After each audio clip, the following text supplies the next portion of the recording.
afternoon. Thanks for coming back to what I'm going to lovingly call Cassie Talks, and you unfortunately have to listen. Yes, I did get a fancy new haircut. Thanks for noticing. So what we're going to talk about today are difficult conversations, or AKA when things get weird. We're all going to have difficult conversations with clients eventually, and if you haven't, well, get ready, because you're going to have one at some point in time. There's lots of things that we talk about with parents that can be sensitive, that could make them upset or angry. So we're going to go through a lot of those kind of pieces and what to do, what to look for, especially when individuals get angry, but also how to get out of weird conversations, because we all get into them, especially you family visitors and family service specialists. And then as well as how do we motivate someone through our communication and through our conversations to help them kind of come to some decisions or to make that communication or that conversation be positive. Okay, so the first thing that we're going to talk about is de-escalation. So de-escalation is the act of coming into a situation that is heated, that's angry, it's upset, and then you're going to physically put that energy into it to make it reduce that anger. So the point of de-escalation is truly to reduce upset or to reduce anger. So if someone is in your office and they're angry with you, the last thing that you're going to want to try to do is logic with them. When you are angry, are you logical? Like if you're in a fight or an argument with someone, are you thinking with your logic brain? Absolutely not. Those are two different hemispheres of your brain. One, your feral side, and then the other, more of those executive functions. So when someone comes to you and they are angry, there is no logic there. So don't try to explain to them, why they're wrong. That is just going to, throw all kinds of stuff through. I mean, that's gonna be like Thanksgiving, around, a midterm election. Like it's don't talk about something that is obviously going to get someone more upset. Okay, so don't try to logic with them. Your purpose is to reduce anger, is to reduce the stress. So fight, flight, and freeze. Those are our primitive reactions. So that is something that lives in what's called your amygdala inside your brain. And your amygdala is what tells you, do I freak out over this or not? And those function pieces of your brain, so in your hippocampus, where your memory center is, it's going to pass through the amygdala. And the amygdala is what's going to tell you, do I slam on the brakes because everyone in front of me is slamming on their brakes, or do I, turn the wheel? Whatever that response is what your amygdala and then your prefrontal cortex is going to funnel through. So that hippocampus being your memory center, oh, have I seen, brakes slam in front of me before? Yes, I have. The amygdala, what do? Do I freak out or do I do something about it? Oh, okay, I do something about it. And then that prefrontal cortex is what actually tells your foot, hit the brake, okay?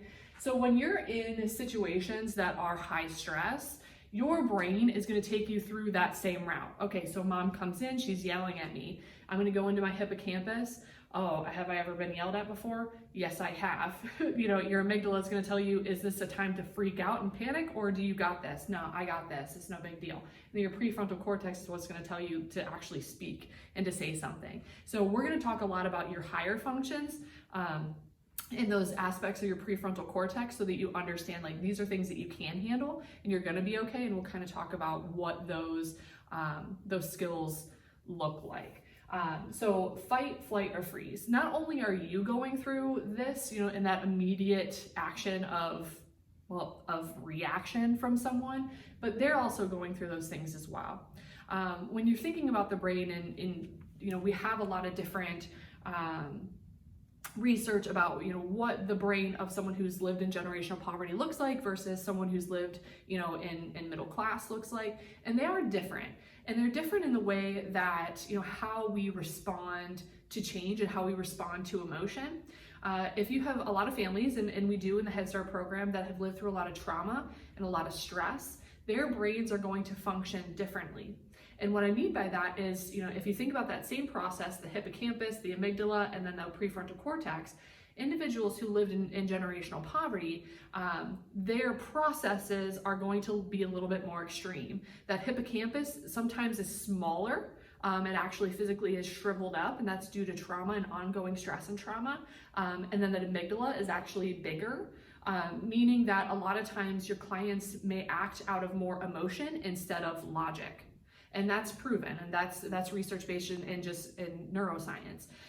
So when you're thinking about, what is my capacity to understand, my brain functions, and what is someone else's capacity for brain function, it's going to be different. And it of course depends on that person's life and what has happened to them. And unfortunately, we can't like crack someone's brain open and look inside and be like, oh, that's why you act that way. Absolutely. So it is what it is, but I just wanted to make an example that our brains are different and the way that we react to things is different, especially when you're going through something that's high stress. And you don't have a whole lot of coping mechanisms to deal with that stress. So it is very possible that your families are going to come to you and they're going to be angry, and that anger is going to be elevated, and to you might be like, why is this person so angry about this? Well, it's not necessarily our job to figure out why they're so angry about it or why they're reacting that way, but it does kind of give us some peace of mind to understand that it's not necessarily something that we did, but it might be the way that their brain is functioning. So fight, flight, or freeze. We don't want you to live in this, amygdala land. We want you to live in prefrontal cortex land where you're making logical decisions. But again, don't try to logic with them because they're here. They're in amygdala land. There's absolutely no prefrontal cortex going on in there right now, okay? So you can say a lot with your body, and you can say a lot with your demeanor. The first thing is to be calm. Your whole body is going to be reacting, right? Because you're going to be feeling stressed because someone's yelling at you and you're thinking, what do I say? Do I say the right thing? Do I, how's my body? Do I look normal while they're yelling at me? So you want to try to be as calm as possible. Your brain might be going crazy, but your body should be calm and your body language should be calm. Don't stand there with your, your hands in your pockets. Don't try to posture them. Obviously, I'm a natural born giant, so it does take a little bit for me to like relax my body. So, I don't want to tower over someone and, oh, tell me how you feel. No, I want to try to be relaxed, kind of lean back, just be cognizant of your body language, so that someone isn't, that much more intimidated by you or that much more angered by you, just the way that you look and in your body language. Your voice tone is really important. You might be upset or you might be a little flustered. So you might have, the desire to like raise your voice or to, make it higher to like make your point or to be heard. Your voice should be as monotone as possible. Create a fake voice. And this is something that you guys are going to need to practice. And we'll talk a lot about, how do you practice this, when the situation occurs. That way you don't fight, flight, or freeze, when it's happening to you. So your voice tone should be very monotone. I can understand how you feel. I can tell that you're really upset. Why don't you tell me why you're upset? Let's, go into this other room. And that's the difference between your inflection. You don't have to be like, okay. You don't have to change it so drastically. We're like, what is wrong with this person? I'm trying to tell them how I feel, and they're sounding like Eeyore the donkey. No, monotone, as even as possible, and try not to get yourself to escalate, because escalating the escalator, we're all going up, okay? The purpose is to reduce anger. The purpose is not to win the argument. And I know that a lot of people are like, no, you're wrong. You can't come in here and talk to me like that. Well, you can say that to anyone outside of your work. You go for it, girl. But otherwise, you are not here to win an argument with this person. They're coming in, they're yelling at you, whatever it is. It doesn't mean that they're right, and it doesn't mean that you're, laying over like, oh, you're right, oh, I did it. What? No. The purpose for de-escalation is to reduce their anger. You're probably not going to get anywhere during this, particular conversation. If someone's that heated that you're going into fight, flight, or fright, you're going into this like panic mode and they're panicking, you guys aren't going to come to any kind of conclusion. All right. So the purpose is to reduce your anger. Give choices. It is, a lot like conscious discipline. Giving choices. So I hear that you're really upset. Is this something that you want to talk about right now while you're here? Or is this something that maybe we could talk about at another time? Is this something that, you know, we need to talk about, you know, in front of your child, or is this something that we can go and talk about, you know, in an office?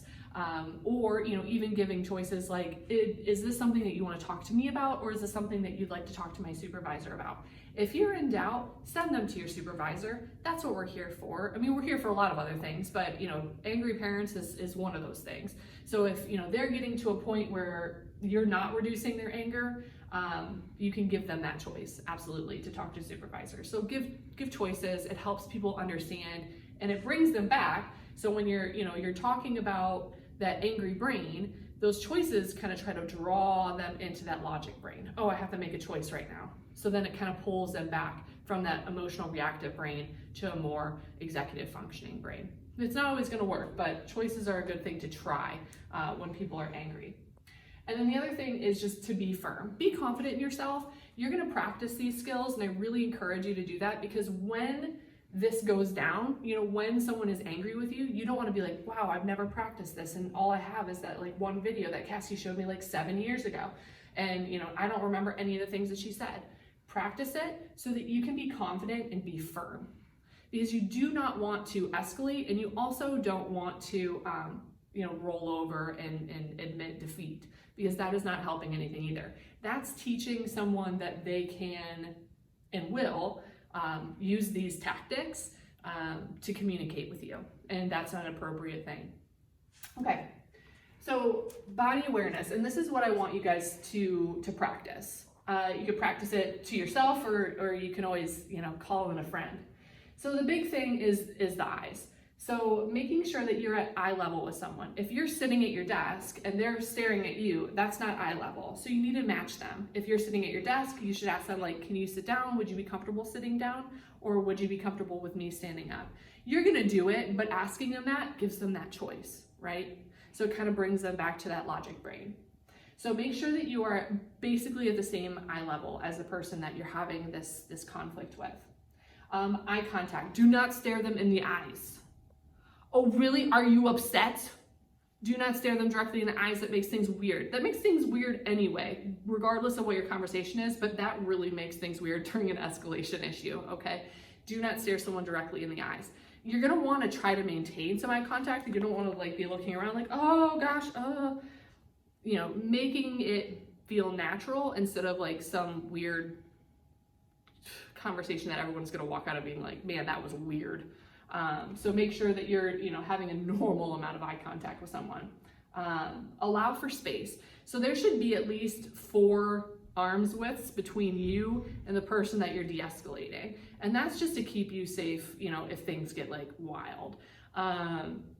If you can, of course. I know that a lot of us have shared space and it's not always possible. So, you know, trying to put between you and them, you know, at least some kind of width. You don't want to like put, you know, you don't want them on the other side of the room and you're like over here, like, oh yeah, I hear you're upset. Okay, yeah, sorry, I have to keep 4 arms widths from you. You know, you don't want to make it weird, but you do want to give yourself a little bit of space from them. Another thing about, you know, your body, and especially if you're in closed space, is you don't want to have like an upfront, you know, like like mano a mano, all right? You want to have your shoulders back. Listen, I went to Akron. I lived in Akron for a long time, so I've got a lot of street cred, okay? So you don't want to have your arms back. You don't have this aggressive stance, but you want to kind of turn your body because, and God forbid, you know, I'm hoping that none of these things ever happen, but if they did, I would be remiss to not say it to you. To, you know, have your body kind of to the side, because if someone lunges at you, you want to kind of deflect that with your body. So you want to have it like this, okay? Be confident, have a good stance. Don't like come at me, bro, but have like a little bit of a turn when you're talking to them so that you could move and deflect. No finger pointing or aggressive hands and arms. You know, some of you might be really charismatic with your hands like I am. You do not want to point your finger at them. You do not want to have, you know, this like aggressive, like, what, you're gonna come yell at me? Oh yeah? That's aggressive arms. I know this is such a silly example, but I can't help it. I'm just Akron. So make sure that you're having your hands in like the pockets thing. That makes you like look like you're demure. Take your hands out of your pockets. Also, no one knows what's inside of your pockets.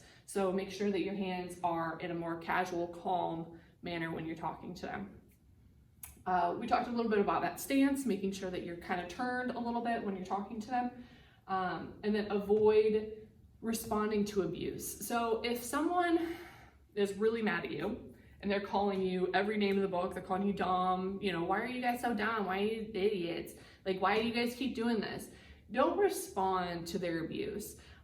You know, I've seen people in de-escalation situations say like, oh, like, you're right. Oh, sorry. Like, no, you don't need to say sorry. You don't need to respond to that at all. You know, if they're really getting on you and they're saying things that are seriously inappropriate, you can shut that conversation down and say, you know what?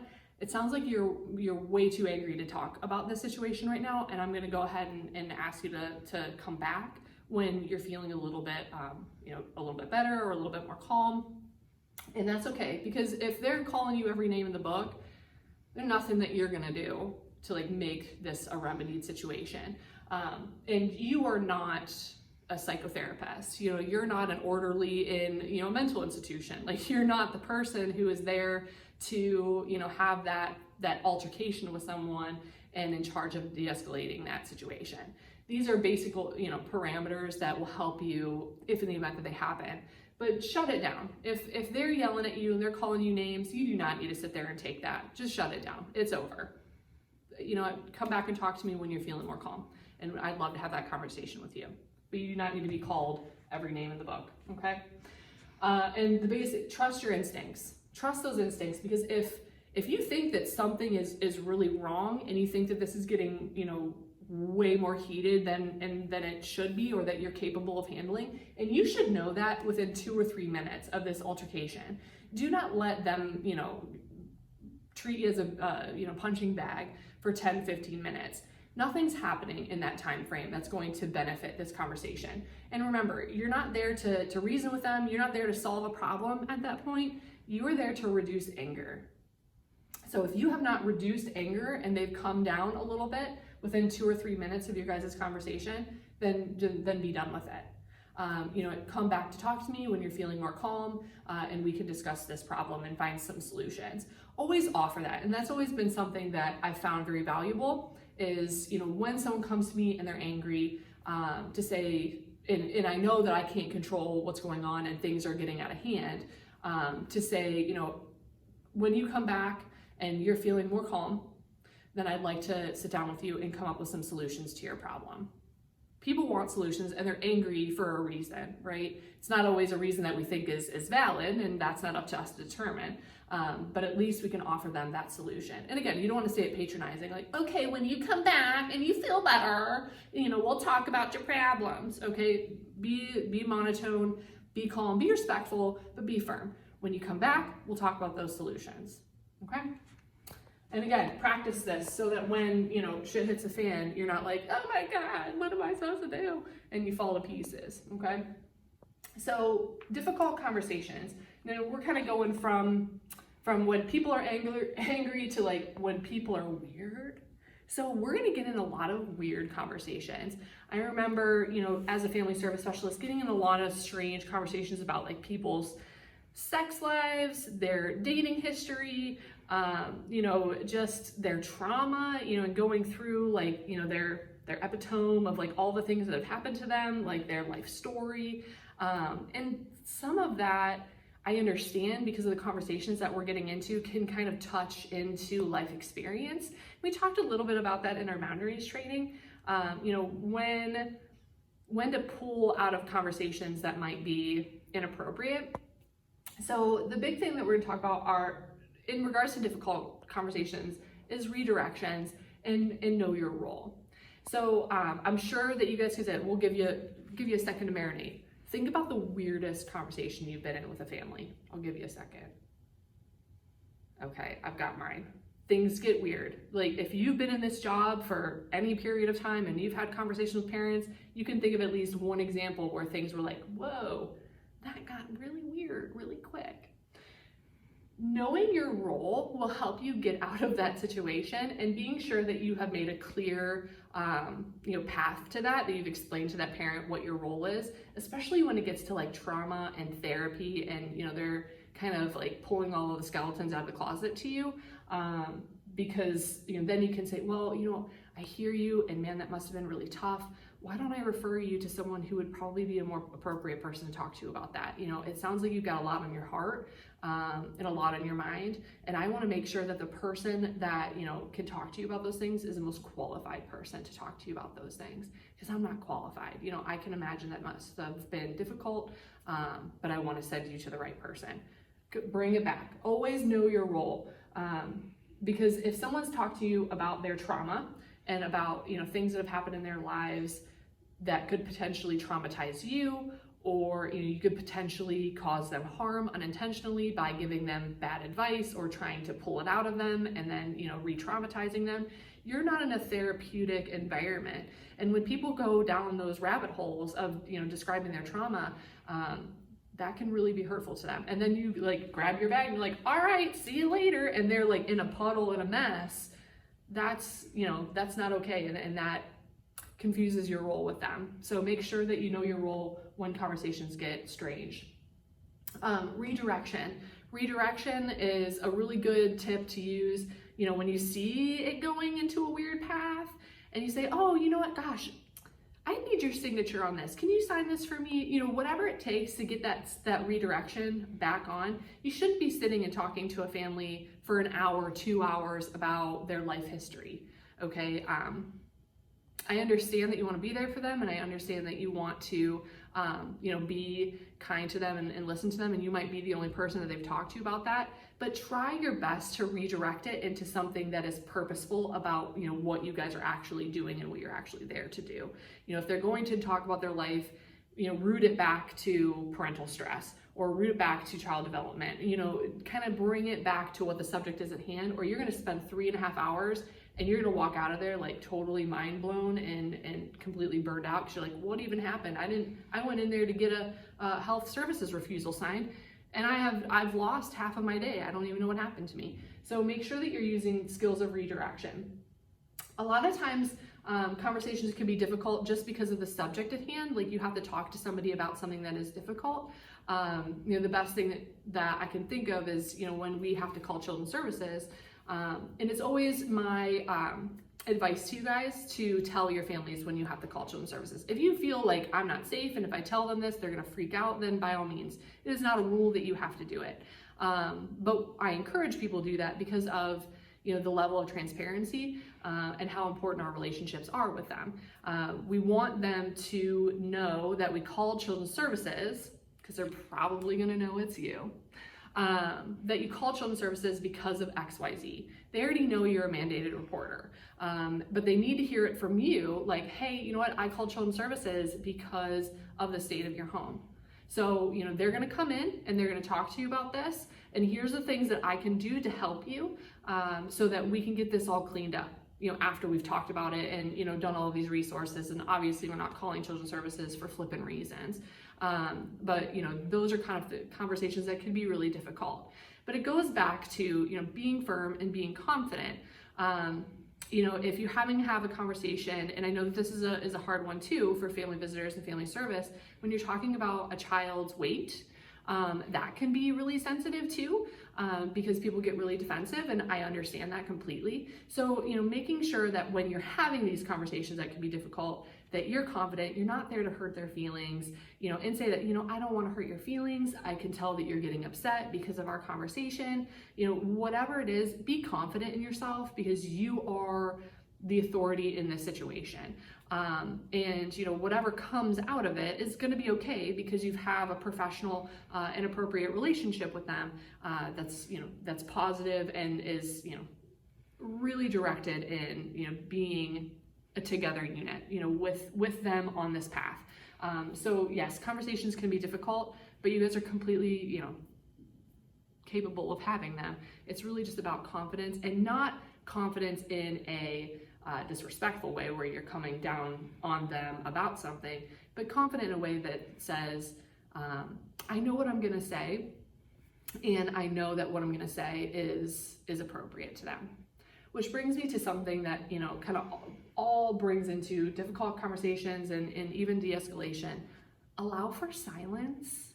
This was something that I learned pretty quickly in my career, because I never stop talking, is that if I never stop talking, my brain is never going to allow a filter to come from my brain to my mouth, and I'm gonna say some messed up stuff. I'm gonna say things and I'm like, wow, that came out really wrong. Allow for silence. It's okay. And a lot of times when you're having really, conversations that can be awkward or can be difficult, allowing for silence doesn't make people think that you're a weirdo, but maybe that you're thinking it through. And it also will allow them an opportunity to say something back to you and to keep that conversation. And remember, you're an active listener, you're an active participant in the conversation, but really you should be listening, filtering, and then saying, really what you've thought out to be a response, to that conversation or to that de-escalation. So take a minute for a little silence. See, that wasn't weird. Okay. When you're having difficult conversations that are difficult because the choices that people are making are difficult, you're gonna do two different things. One is you're gonna have a strength-based communication, and the other is a motivational communication. We're gonna talk a little bit about, what those things look like. So for difficult conversations, there's a couple of different approaches that you can take. So a difficult conversation, not necessarily in these examples being, that you feel like awkward or uncomfortable about the conversation, but that it's a difficult conversation because it's complicated, or you're trying to help someone, figure out how to do something that is really overwhelming to them, or that you need them to follow up with something that is overwhelming to them. And these are some approaches that you can take when you're talking to families. So the first thing is the strength-based approach. So really building up their confidence that they can achieve these things. So the example that we're going to use is an IEP referral. That can be really overwhelming to some families, especially now that we're not able to really walk, them through that process by making those phone calls and making that first step for the referral, because they now have to do all of those things. I think this is a good example of how to motivate them by using a strength-based approach. So the first thing is called the confidence sandwich, and that's just what I call it, which is that you're gonna have two slices of confidence and strength-based information, and then you're gonna have your meat, right, your deli slices. So for this example, you'd say, you're such an amazing mom, and I know that you're gonna wanna do everything that you can for your little guy to get him the services that he needs. We're gonna make this phone call today, and I know that that's gonna be difficult, but we're gonna get him the services that he needs because you are completely capable of getting these things done. Like that sandwich, it's delicious, isn't it? So that's your sandwich, right? So confidence, strength, meat, and then follow it up with a really tasty cherry on top with that confidence. And you're gonna be able to motivate that person to do that thing, okay? Build upon their assets. So, I know that you really care about your child, you're your child's advocate, and that all of the things that he's gonna need to get done, you are completely capable of doing. Because it can be really overwhelming. First of all, no one wants to think that their child has a delay or their child has a disability. We want our children to be perfect because that's what everyone wants, right? So it can be really hard. And then you put all the external challenges of someone who's living in poverty, and they have stressors, they have things going on, they have relationship issues. That can be to us like, oh, you're just picking up a phone, you're just making an appointment. It can be very difficult for them. So using that strength-based approach can really get you to motivate them to take action. So remember your confidence sandwich, and really building upon their strengths and their assets is really important.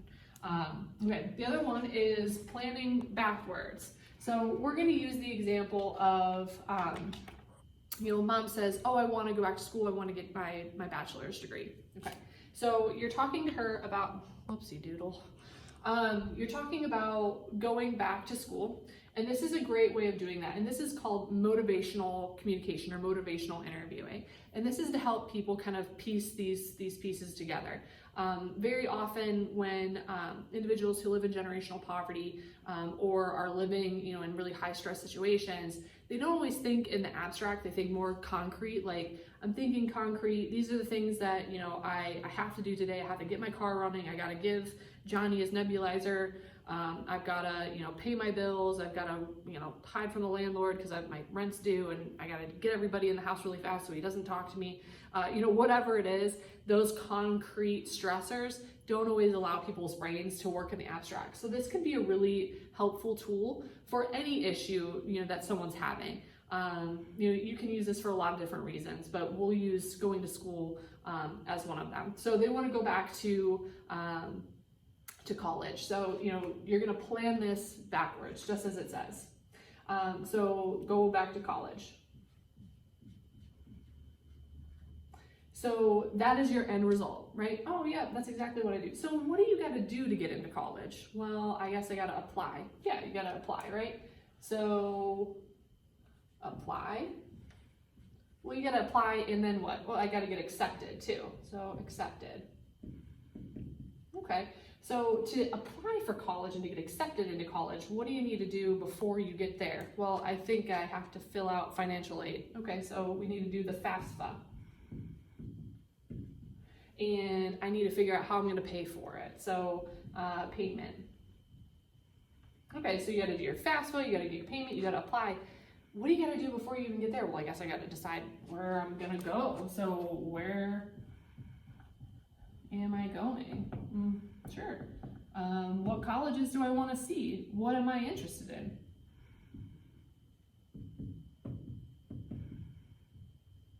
And most importantly, and I'm sure any one of you who have teenagers, is what the heck am I going to study?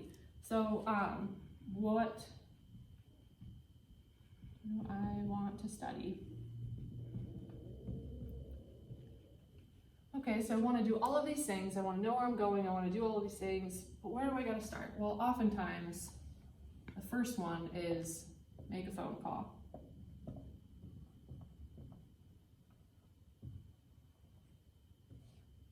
And sometimes this can come here, or it can come here. And what you do, with the individual that you're working in that is planning backwards, is that you're starting with the end result, and then you're taking it chunk by chunk by chunk by chunk to make it actually achievable. Because when someone says, well, I want to make a family goal to go back to college, okay, well, there's obviously a lot that goes into going back to college. So planning it backwards can oftentimes give them a visual like, okay, well, these are all of the things that I need to do, and not to overwhelm them, but to show them each step. And because if you say, well, I want to go back to college, and then you leave it at that, the person may never achieve that because they didn't go back and really think about all of the concrete things that they need to do, because they weren't thinking about that future story. They weren't thinking in the abstract. So that's a helpful tool that I like to use when I'm working with clients. So the other things, and this is more philosophical, pardon me, is asking someone, and especially when they're trying to plan out their life or they're trying to make family goals, is a question that I like to ask, which is, what is your future story? What do you want out of your future? What is your future story for your child? What are some things that you want to achieve? And oftentimes, people can say, oh, well, I want to be independent, or I want to have a house. And asking them, what is your future story, can assist you in creating family goals or in helping them understand, how to achieve those goals, but also, where am I going, where am I headed, and how can Head Start help me? So asking individuals, what is your future story, can oftentimes take them from concrete mind to abstract mind.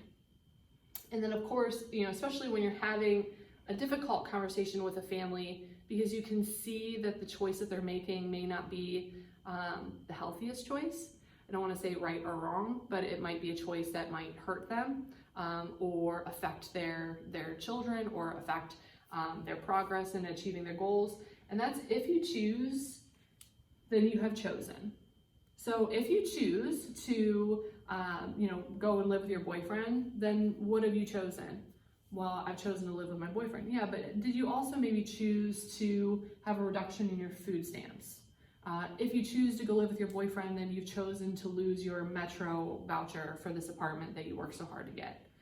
If you choose to go and, go back to college, then you've chosen to have the potential for a better career. It can go a lot of different ways, but the phrase, if you choose, then you have chosen, really has helped me, help people kind of plan it more than just their nose.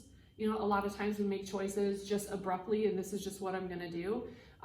But there are times that, you know, we don't always think about what those implications are and what those actions can mean to us and to our families. So if the situation calls for it, using "if you choose, then you have chosen" can be really helpful to help people kind of realize, you know, what those implications are and what those consequences are.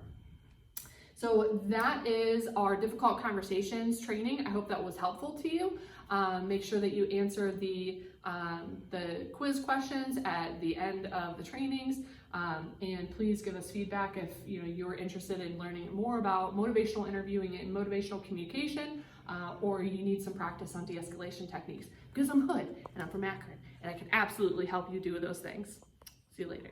Welcome back, everybody. We're going to talk about social work action and values. This is going to be a little bit of a challenging one, so I'll wait. You get yourself a little sody pop and a little snackaroo. We'll give you a second. Got it? Very good.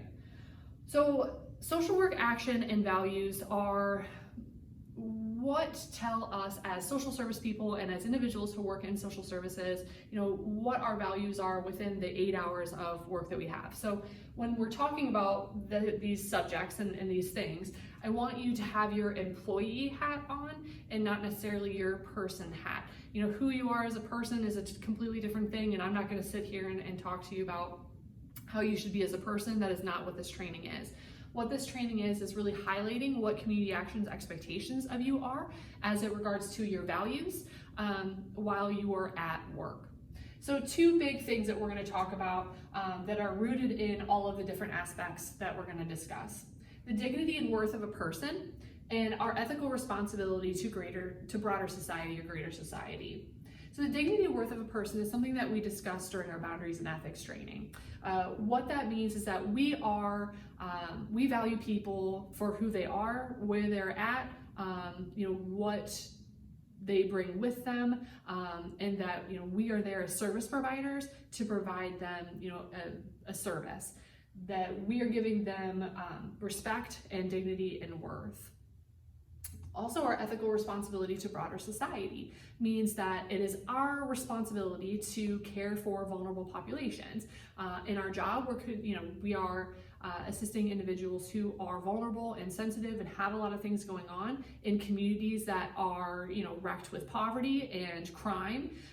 And what our responsibility as individuals who work at Community Action is to make sure that our understanding of the responsibility that we have to advocate and to be leaders for people who may not feel like they have a voice of their own, who might feel apathetic or may feel like they don't have any control over their destiny because of systematic racism, systematic classism, issues that individuals who live in extreme poverty have, that we can act as liaisons and we can act as leaders for them, because it's our responsibility to them to assist them. Okay, so these are the 2 categories that we're going to talk about a lot, in the rest of our training. So the first thing is that we need to be competent. It's important that we're competent in our role and in our job, and we talked a lot about that in our boundaries and ethics training, meaning that our competency then reflects onto the confidence of that family and that client. It's important that we know our role so that we don't unintentionally hurt someone. So our competency is very important. Making sure that we are acting without our own personal perception and our own personal judgment is very important. Families are not coming to you to help them solve a crisis for you to judge them and to judge their actions. If that's happening, if you feel yourself judging them, then take a step back and kind of realize, like we talked about on our boundaries, is this my moral compass? Is this my moral obligation to judge them in this way? Because truly, what they are doing has no impact on you. So making sure that you are trying to not, to act without judgment, and to make sure that your perception is one that's rooted in fact. Being anti-discriminatory and the acceptance of all people. We are here to value all people. And if we are upholding the dignity and worth of a person that it doesn't matter what color they are, what creed they are, what religion they are, what their sexual orientation is, because we are anti-discriminatory. We are not here to discriminate against people. We are here to provide a service, and especially in in preschool and in early childhood education, there is no room for discrimination. We are not here to do those things. We're here to have acceptance and to have kindness. Families are going to have a lot of experiences in their communities and in their lives where they are going to be discriminated against due to their color of their skin, their sexual orientation, their class. Being in poverty can certainly bring discrimination against them, and they will not feel that here with us. And that is a value system that we will have while we are working at Community Action. That is our value. No one who comes through our door is going to feel that they're being discriminated against by us, because we are treating them with dignity, respect, and worth. Making sure that you are accepting of all cultures and religions. There's a lot of different cultures and a lot of different religions, and we have different pockets in our counties that have individuals who are from other countries, whether that's Middle East or Russian or Orthodox Jew. There's a lot of different people who are out there, and what's amazing about America is that we are a melting pot, that there are a lot of different cultures. And what we can do is do our due diligence to find out more about their culture, so that we are being cognizant of that, and that we are treating them with dignity and worth. And we're doing that by understanding their religion and understanding their culture. And if there are different cultures or religions that you're interested in learning more about, let me know, and we can provide those trainings for you, because we want to make sure that we're being respectful to all. You would expect that respect for your culture and your religion, and we want families to make sure that they feel that way as well. LGBTQ individuals. So we have families who are LGBTQ, and we want to make sure that we are being respectful of that choice. Please know that sexual orientation does not mean sexual preference. Individuals who identify as being LGBTQ feel that their sexuality is their orientation. It's part of who they are. It's not a preference. It is ingrained in and a lot of people say, I knew when I was a kid that I was gay, or that I was a lesbian, or that I was trans. So make sure that you identify that, and that you think of that as, a value for them as being a unique individual. If you have an individual who is transitioning and in regards to being, a trans person, is that you ask them what pronoun they would like to be called. No one is going to feel offended that you're going to call them the pronoun that they want to be identified as. If they say, I want to be, called a she, then that's what we're going to call them, because that is the dignity and worth of a person. That is our respect to them as a human being. That's what they want. That's what we're going to do. English is a second language. We have a lot of families who don't speak perfect English. Well, gee willikers, English is hard. So make sure that you're treating those individuals who are learning English with kindness and respect. Speaking louder and slower doesn't always mean that they understand what you're saying. So know that we have interpreters and we have translators for every language. If you have a family coming in and they are not necessarily understanding what you're asking them, and not because they aren't intellectually able to understand you, but because there's a language barrier, just stop and get an interpreter. Give me a call. We can get somebody out there to have that conversation with them so that they're comfortable. Because if you can put yourself in these people's shoes where you're coming to another country and you do not know English, how scary that must be. And the last place that we want anyone to be fearful is Head Start. We want people to come to us and feel confident and comfortable with how we're treating them and how we're communicating with them. So get an interpreter. If there's any question, get an interpreter. It's no big deal. You can call me anytime and we will get you somebody out there to do that with you. The other piece of this is that, for individuals who are illegal immigrants, it takes a lot of courage for them to request a social service. If you know a little bit about, what the policies are for illegal immigration or for immigration in itself, is that if you utilize public assistance, that your application for immigration status could be looked at differently because you are now a burden to society because you're utilizing a social service. So that can be any social service, whether it be food stamps or health insurance. Now, know for a fact, when you're talking to your families, is that Head Start is not one of them. We do not ask people what their legal status is. Head Start program has said in their regulations, we don't want to know, they don't need to tell us. It has nothing to do with that social service. So I know a lot of people were kind of nervous, several years ago when that rule came out saying that if you're using a social service, you could be asked to leave the country or that it could affect your immigration status. Head Start is not one of them. So if you have individuals who are fearful of that, make sure that you let them know we do not care what your status is as an immigrant. We want to provide you this service. So it's important for them to know so that they can have confidence in that and that we can service them. The last pieces of this are about conduct. So making sure that when we are conducting our business with Head Start clients, that we're acting with integrity and values, and that we're being respectful and responsible with them. So making sure that we are not dishonest and using deception is really important.